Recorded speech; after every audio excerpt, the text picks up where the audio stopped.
Is it getting hot in here? Because ads lately have been quite steamy, but not always in the way you might expect. From Heated Rivalry stars to men as the face of beauty campaigns, are brands appealing to the female gaze more than usual? Welcome to Marketing Brew Weekly. I'm Jenny Wynn, reporter at Marketing Brew. I'm Kelsey Sutton, editor, and we are joined this week with a very special guest. I'm Alyssa Myers, senior reporter at Marketing Brew. Let's get into it.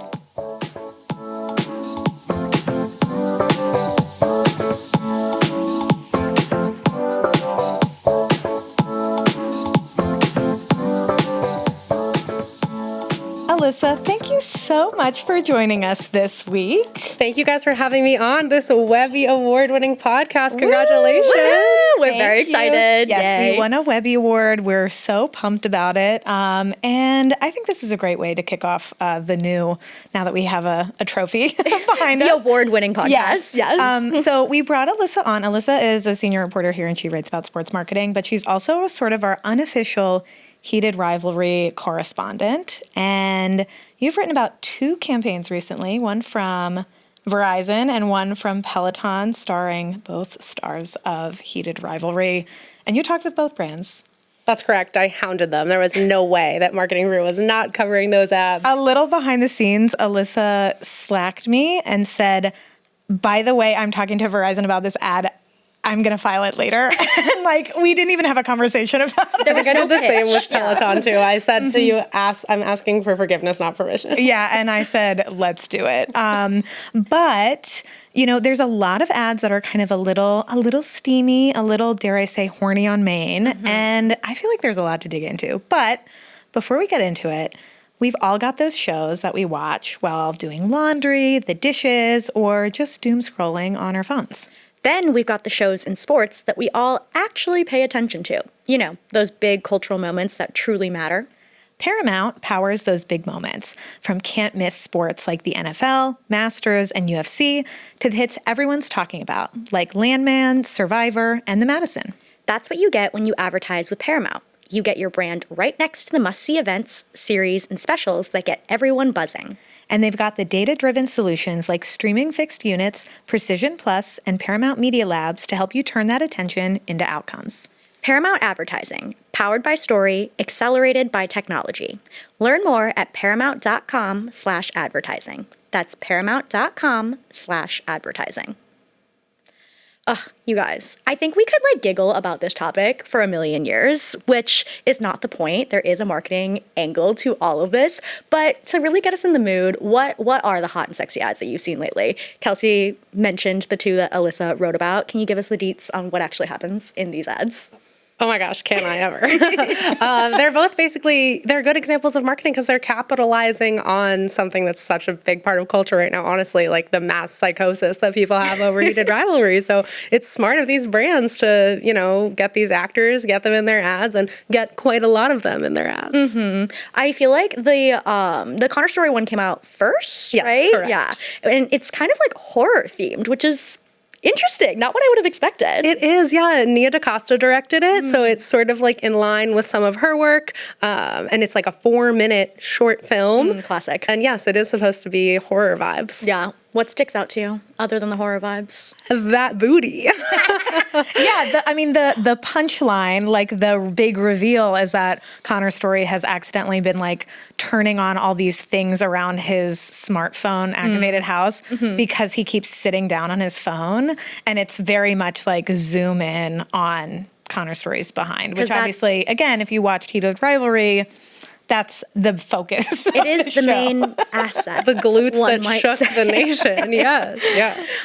It's just it's such a smart move, obviously, because they are so of the moment. But I think to actually specifically tap into his butt, that is what I think makes this worth talking about. It's not just we hired Connor Story. It's we know people are obsessed with him in this specific manner, and we are going to not only acknowledge that, but make that a key point of the actual ad, which is exciting and fun, but also stands out from the crowd, I think. I think that's actually a good marketing takeaway from this is that CMOs say, I feel to all of us all the time, I hear this every day, we want to create culture, some say, or tap into culture. Both, like the Verizon CMO, Leslie, she talked about this with me, about wanting to be a part of culture. And in order to do that successfully, especially with something that has such a rabid fandom, you need to show that you're tapped into that fandom. So it was more than just leaning into his butt. Like, that was a big part of it, obviously. There were sort of little nods to Heated Rivalry and some of his other work. And it really did show. They were like, hey, we're fans too.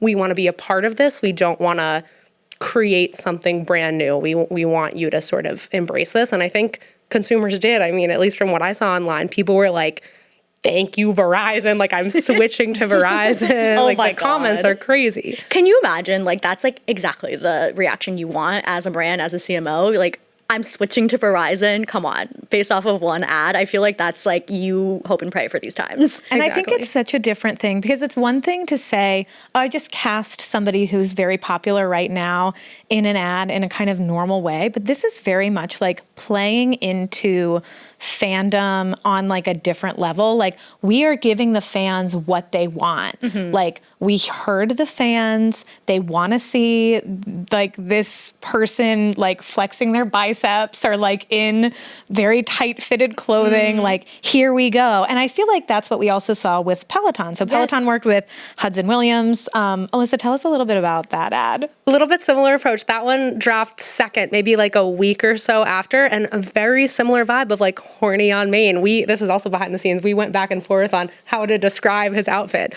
but we were like, it is small. It's like little shorts and a tight little tank top, and he's like snapping the waistband of the shorts and sweating. And it's similar to the approach that Verizon took, first of all, with the female director. Bethany Vargas directed it, and Peloton's CMO said to me that that was a little intentional, that they wanted the lens of the female gaze. Oh, so interesting. And that's what it's all about. Yeah. I feel like the other creative people on the team also stuck out to me. I'm directly quoting your story here, Alyssa. But you said Bethany Vargas directed it, but her past work includes Lady Gaga's Abracadabra music video and Gap's Better in Denim campaign, which we talk about on the show all the time. And then Abracadabra, I feel like people love that music video. And I feel like that's another key piece of why these campaigns feel different. Like, yes, we know sex sells. Like, we know that, like, using hot people in your campaigns is, like, a tale as old as time. But there's something about these campaigns in particular. Yes, they're Heated Rivalry stars, but also, like, it doesn't feel sexy in the same way that, like, we're used to sexy ads feeling. It is for the female gaze, and I think that shows in the past work that this director has done, that, like, it's artistically driven almost, rather than just like, here's a hot person for the sake of being hot. And I think the thing that's interesting is I feel like both of the stars, they're kind of in on it. They're like a little wink. They're like, we know this is why you're here, you know. And there's something that feels kind of like fun about it too. And I think that really stands out to me, because again, like there is so many examples of like, a sex sells ad that's like extremely serious, and like then we look back at it 20 years later and we're like, wow, that didn't age well, like feels really weird. And I think that these, like, again, they just have a playful nature to them. And I think that that's the thing that's so interesting about the fandom of Heated Rivalry, that both of these brands are kind of trying to plug into. Yeah. It's so important. I think there is something to the fact that it's these two actors and they're both paired with female directors. And I think it all makes it very like safe and accessible for women. Yeah. There's no like I feel like a classic sex sells ad is like water dripping off of like a man's bicep, or like getting out of a pool, and like those are images that we're used to seeing. So A, this is refreshing that it's like literally different. And B, I think that's interesting, like what you said, Alyssa, like the piece of feeling like safe about it. Like there's no creepy vibes around this, even though like I think it's easy to veer into creepy territory when you're going the sexy route. And this just feels fun and playful. And I think it also, the Hudson Williams ad in particular, is a dance ad, which we've talked about plenty. Like dance is like really, it's always been beloved, obviously, but dance ads are really having a moment. The Gap ad makes sense that it's the same director.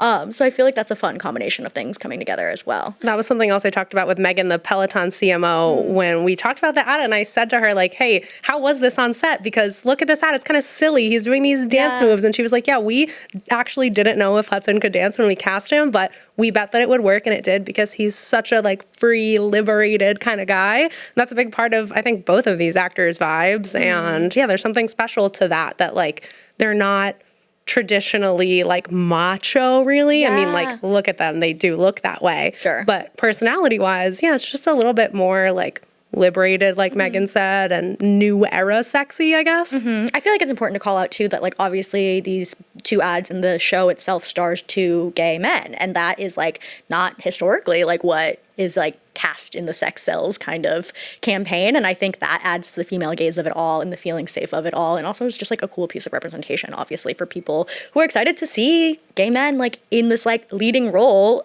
outside of just the show, but like in these big zeitgeisty kind of ads, which again, as an advertiser, you're like, yes, a zeitgeisty ad, that's a score for sure. And I think it's also like very economically smart. We know that like women are, I think by 2028, according to Nielsen, gonna manage like 75% of all discretionary spending. There's also pink money, so LGBTQ plus purchasing power, which is growing all the time. And so like there's different ways to kind of just engage with different consumers. And obviously also you can love Heated Rivalry and it doesn't matter who you are, but it's kind of like, it's a really interesting kind of new thing. I want to talk about something that I think is sort of interesting, which is like the it boy in advertising, but also kind of like the way that has changed and the way that advertisers are trying to like, I don't know, tap into it in a different way.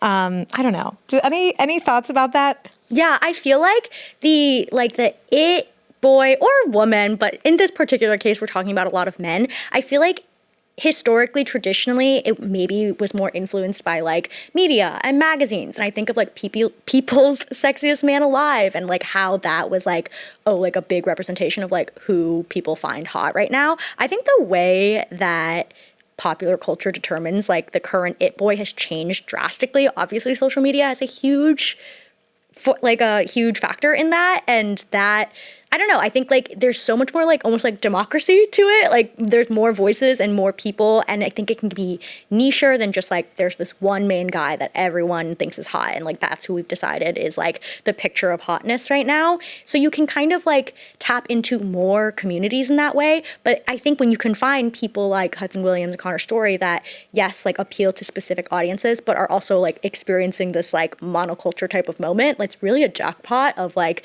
they have everyone's attention and they're doing it in this like way that maybe we haven't seen before, and that's so like what a little area for brands to play in. I also wonder, and Alyssa, this question is going to be directed at you, but like when you saw those ads before you were writing about them, were you like sending them to your friends, like talking about them in the group text? Because I think that there's something about fandom that's really, it's like the organic marketing of this is super shareable. And again, when you're tapping into somebody's like, oh my gosh, we see every movie that this person is in because like we're obsessed with them. And I think that's kind of out of the parasocial dynamic of a lot of celebrity relationships that people have is it's kind of like, then everybody's seen a Peloton ad and Peloton didn't even have to like target you. You know what I mean? I think it's more than just shareable because yes, I mean, it was being shared and I was sharing it. It's not How many group shareable. chats did you send it to? Everyone I know individually received this link.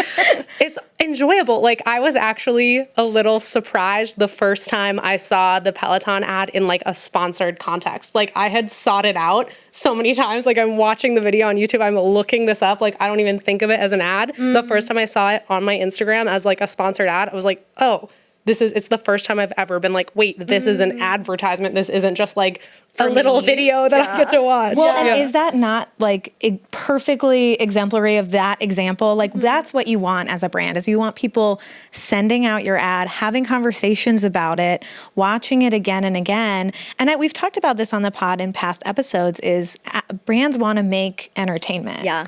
And if they're able to do that, like they don't need it to be labeled as an ad. It doesn't have to be in a traditional ad context. Somebody will seek it out. And then you get that halo effect because somebody goes, oh my gosh, I've been waiting to see a video that does this, and that's something that's like the holy grail, I feel like, for a lot of advertisers. I think it speaks, like you're saying, Kelsey, so powerfully to the why we're seeing so many brands invest into the entertainment experience of advertising. I think it also, to bring it back to Connor's Stories ad too, that one being like 4+ minutes long, that's like, no one wants to watch a 4-minute ad, but people want to watch a 4-minute video, a 4-minute short film. And if you bring on Nia DaCosta and you bring in your favorite like TV star, people are going to sign up to watch that. They're going to search for it directly to watch it, which I feel like anytime I've talked to anyone who like invests in entertainment quality stuff, I get a mixed bag of answers on whether they think that people are actually going to search for it, right? Like, I think most advertisers, brand marketers are aware of the fact that like people don't search for ads. They don't want to seek them out. They are just served them most of the time. But when you make something that's like actually an interesting piece of creative, I think the fact that you searched it up says a lot. It's so hard to do too. It's almost impossible because a brand can't create this. You could only like tap into it. And this is such a unique, like people have literally called it a psychosis, like which resonates with me. And strategically they're drawing it out too. Like both of these brands have done, they drop the ad and then they drop behind the scenes photos and videos and like content like that. And they know that people are dying for this content, which they are, but it's only because of the creative approach, I think, where both of these brands and the marketers have kind of leaned into the existing fandom and the existing personalities of these actors and not tried to do something unnatural with them. Like we're saying, like it's sort of Hudson Williams vibe to be in these tiny little shorts dancing around, but also lifting weights. Like it's very unique. Yeah. I think that also circles back to when we're talking about like what is the making of like the it boy of the moment right now. It has changed so much. And I think being aware of that as a marketer is really important. And I'm kind of also just curious of like what it takes to like kind of like create the next heartthrob, like almost on the PR side. Like I wonder what their teams are discussing. And I think a notable stop along the journey is also a piece of this, like everyone's being horny on Maine, is the Quinn app. Are you guys familiar with Quinn? So familiar. It's an audio erotica app for anyone who has not heard of it. And a big piece of their seeming strategy is they are working with these it boys of the moment, and they come in and they do a sexy little voiceover for their erotica stories. The Heated Rivalry boys have done it. We've mentioned them before. Sean Hattasey, who is on The Pit, is their most recent addition to the lineup. He is reading a story called Yes, Chef, which I'm a little bit confused about. He doesn't have anything to do with cooking, I don't think, but we'll take it, whatever. The fans will take it. I'm sure we will eat it up. But I feel like that's such an interesting modern stop that has emerged along this path of like, if you are on this app and you have this partnership, like you are kind of like one of the ones of the moment. And I'm curious how that happened and what that means for the brand moving forward and the people doing it. Quinn is so good at this. They're so ahead of the curve. I think I recently read something with their founder talking about recruiting the Heated Rivalry boys like in November or December of last year. Like before, like she was like an early viewer of the show and a true fan and reached out to them before they were like crazy, explosive, popular. And I think that is representative and indicative of a good strategy where like she was part of this fandom, part of this culture, so plugged in, she knows what people are going to want or is going a little bit off of what she wants. And I think like getting actors like that involved with a project like this pretty early on, like even Rob Roush from Traders, like that was almost immediately after that show ended. There is a sort of factor of this where if you're a marketer, you have to move a little bit quick, and Quinn is usually not moving quick, but like moving first. Yeah, ahead of the game. Like that's crazy in November or December to get those boys because no one knew about them until all of a sudden everyone knew about them. Yep. I'm glad you bring up Rob Roush though, because that transitions us nicely. I think there's a specific industry that is particularly tapping into heartthrob men as marketing that is very fascinating, and that's the beauty industry. Rob Roush did a campaign with MAC Cosmetics, and it was based on the same kind of idea that we're talking about. He's a hottie. Everyone's obsessed with him. He was suddenly the face of this beauty campaign. And it's so interesting because obviously men are not who you think of as the face of beauty campaigns. Why do you guys think this might be happening? I think this is such an interesting, like, business story because men's beauty and self-care is growing. Like that is a market that is growing, but still primarily women are buying the products. And I think what we're seeing with this strategy is kind of, again, acknowledging that there are multiple markets here. There's people who are like, wow, I love this brand. You've given me what I want. I'm going to think positively about MAC now, and I'm going to buy products for myself. Or somebody goes, I want to look like Rob Rouse. Like that's, you know what I mean? I feel like there's a kind of a difference there. Normally when you see a makeup campaign or a skincare campaign, it's like, this is the most beautiful person I've ever seen. I want to look like them. And I think this is a little bit of a different strategy. It's like, yeah, this person's not like, I'm not going to look like Rob Roush if I wear MAC, but like, maybe I have a better feeling about MAC as a brand now that I see it. You know what I mean? Because you're a fan. Right. Yeah. Exactly. Yeah. And I think it scratches the itch on for multiple reasons. I just think it's a really interesting thing. And we've seen it with other celebrities too. Harris Dickinson worked with Rhode on a glazing mist. So, we've kind of seen it. You know what I want to mention? Did you guys watch Gossip Girl? Obviously. Okay. Yes. So recently, Ed Westwick, who played Chuck Bass in Gossip Girl, worked with Lancome to promote their lip gloss, Juicy Tubes, which, again, if you were alive in the 2000s, like they were sort of everywhere. Yeah. And I think we have a little bit of a clip from kind of what he did with them. Indulge me. Let's take a stroll down memory lane to a time of debauchery. Let's face it, the Upper East Side was built on three things: scandal, secrets, and this. A status symbol. Marshmallow Electro.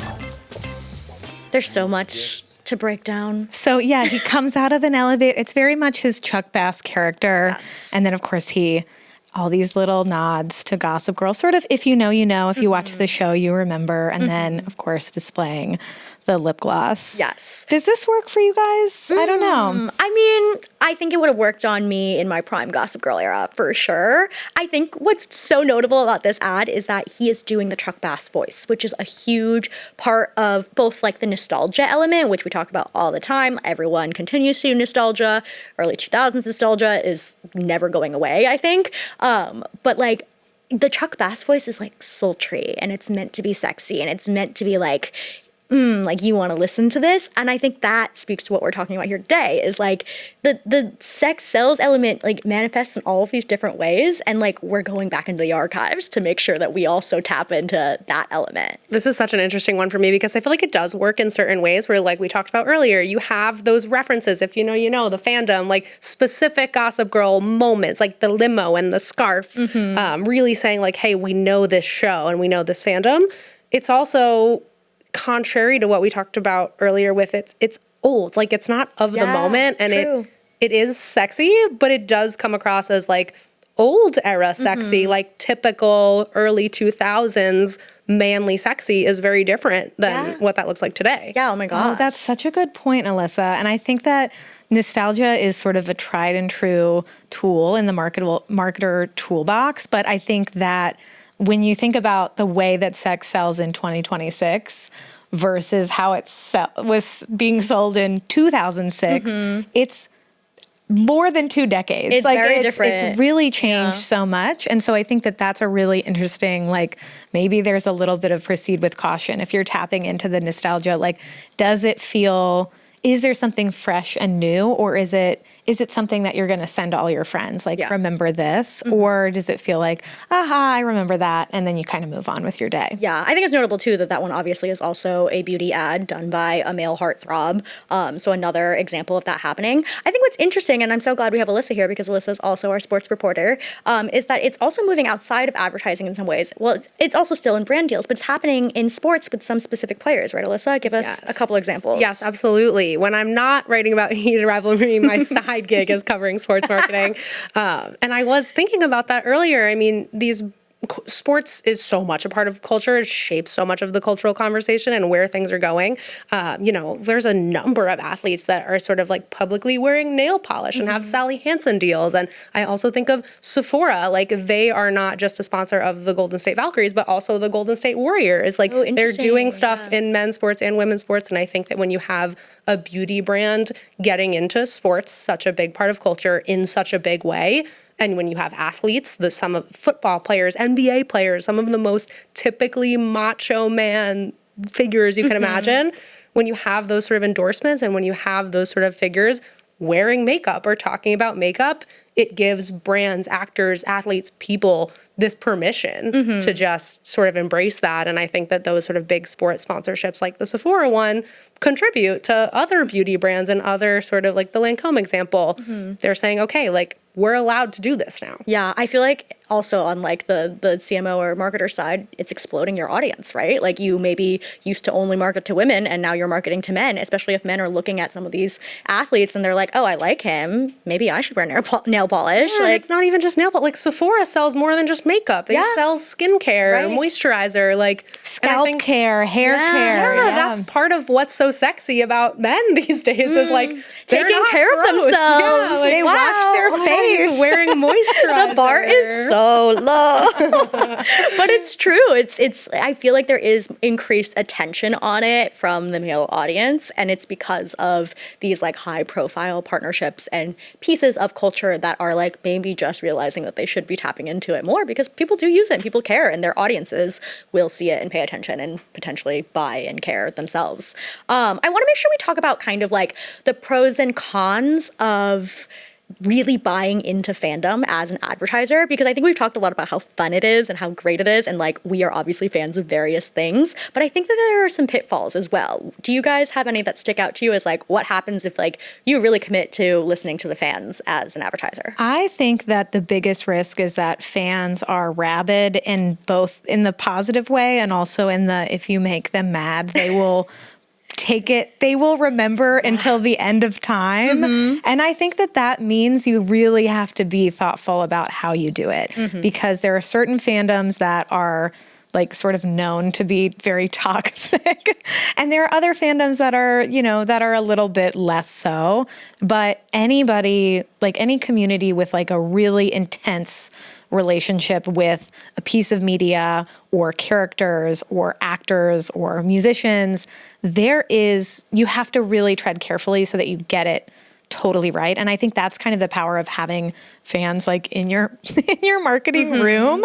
So you can be like, is this going to work or is this totally crazy? Because I think that that's actually really important to consider. You don't want to make a fan community feel really let down or that they totally don't get you, because that's sort of just as bad. You know what I mean? You want to be in the know, but you want to be authentic at the end of the day. And that's what every marketer wants. But there's like a real piece of authenticity, I think, in fandom that you need to make sure you get right. And you want to like give the fans a little bit of a say. Like I think that that's something that Verizon got really right. There was a lot of jokes around the size of Connor Story's tank top and jeans in the ad, and there was like a picture, a behind the scenes picture that they released of like a bigger tank top maybe, like and they were like they put him in this tiny little outfit where like it's a crop top basically. But it would be weird to like see him dressed any other way, you know? Like that's part of his thing, and I think it made fans feel seen. Yeah. Well, speaking of feeling seen, what's like your guys' dream heartthrob to get the advertising treatment next? Who would make you feel seen?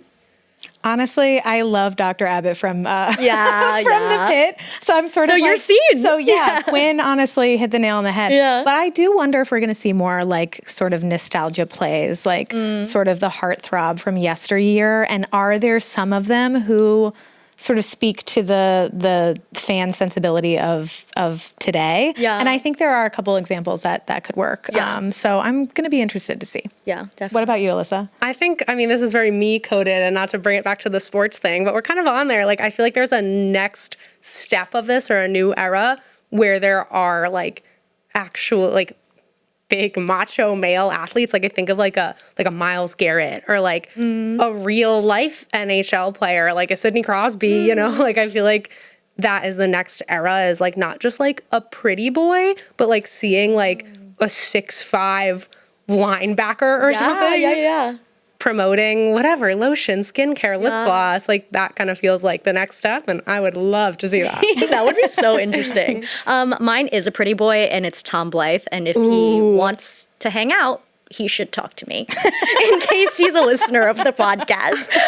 But if any of you guys want to talk to us too, you can do that. Thanks so much for joining us today. And if you have thoughts on what we've talked about, on heartthrobs you want to see in the advertising world, send us an email at mkbw@morningbrew.com. Thanks so much for listening, and we'll catch you next week.